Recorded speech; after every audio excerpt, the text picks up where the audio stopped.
माननीय मंत्री महोदय खेल से जुड़े हुए हैं और युवा मामले एवं खेल विभाग पे मैं अपनी 4-5 बातें रखना चाहूँगी।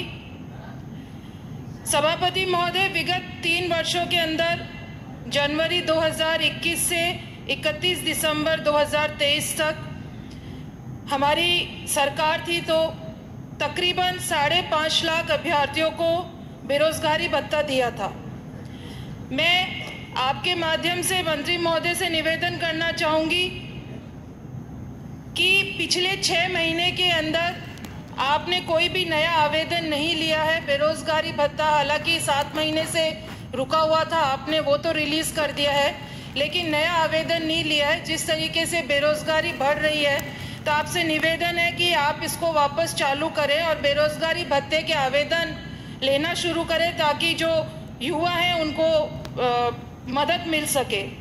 दूसरी बात, अध्यक्ष महोदय, मैं ये कहना चाहूँगी कि पिछली सरकार ने खेलों के प्रति खिलाड़ियों का रुझान बढ़ाने के लिए आउट ऑफ टर्न नियुक्तियाँ दी थी।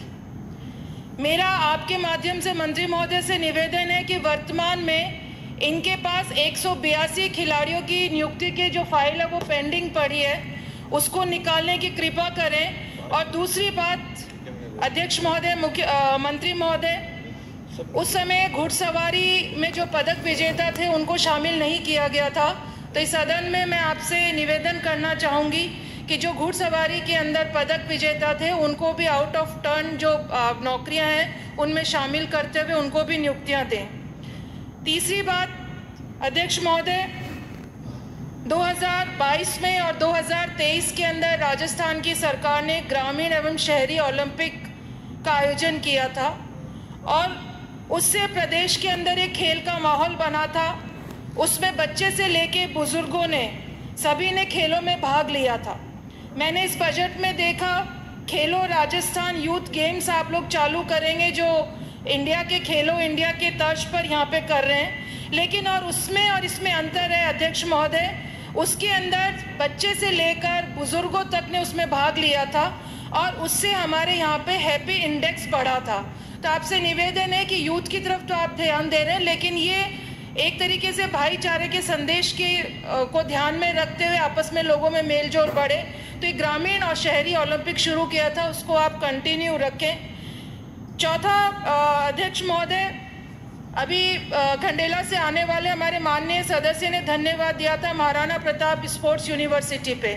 मैं भी धन्यवाद दूंगी जिसकी इन्होंने घोषणा करी, स्पोर्ट्स यूनिवर्सिटी की घोषणा करी थी और 2013 के अंदर राज्यपाल ने उसको अनुमति दी थी, लेकिन आज दिनांक तक स्पोर्ट्स यूनिवर्सिटी झुंझुनू कहीं पर भी नजर नहीं आ रही। उसके अंदर 2 साल तो वीसी नियुक्त करा, लेकिन उसका अता पता नहीं है। जमीन जरूर उसकी अलॉट हो गई, तो माननीय मंत्री महोदय इस पे ध्यान दें क्योंकि शेखावटी का एक बहुत बड़ा मुद्दा है ये स्पोर्ट्स यूनिवर्सिटी। वहाँ पर जमीन अलॉट होने के बाद पर धरातल पे अभी तक कुछ भी नहीं हुआ, तो आप कृपा करके उसके ऊपर भी कोई विचार करके उसको भी बजट दे ताकि वहाँ पे यूनिवर्सिटी डेवलप हो सके।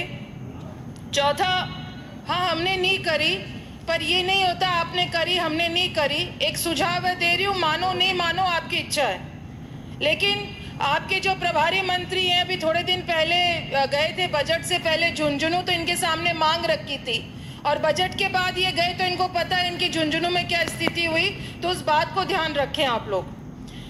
अध्यक्ष महोदय, मैं आपके मार्फत कहना चाहूँगी क्योंकि युवाओं की हम बात कर रहे हैं, युवा नीति ला रहे हैं और 4 लाख रोजगार देने की आपने बात करी, उसका तो स्वागत है, लेकिन जो राजीव गांधी युवा मित्र 5000 युवा मित्र अभी तक बैठे हैं बेरोजगारी झेल रहे हैं, उनकी भी नियुक्ति पुनः की जाए।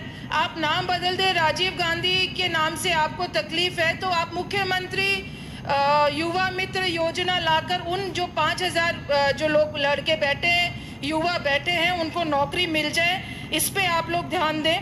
मैं अपने विधानसभा क्षेत्र की 3 मांगे रखना चाह रही थी अध्यक्ष महोदय। खेल मंत्री जी, मेरे पिछले जब कार्यकाल के अंदर कांग्रेस का कार्यकाल था, मेरे विधानसभा क्षेत्र के अंदर 4 स्टेडियम की घोषणा करी और उसके लिए बजट भी अलॉट हुआ था और उसमें बहुत कुछ काम भी हो गया, लेकिन पूरा काम नहीं हुआ, अधूरा है। इसलिए आपसे मैं मांग करती हूं कि मेरे विधानसभा क्षेत्र के अलसीसर मलसीसर, मंडावर, बिसाऊ के जो खेल स्टेडियम हैं उनको आप बजट अलॉट करें ताकि वो पूरी तरीके से उनका निर्माण हो जाए और वो उपयोग में आ सके। आपने मुझे समय दिया अध्यक्ष महोदय, उसके लिए बहुत बहुत धन्यवाद। जय हिंद, जय भारत।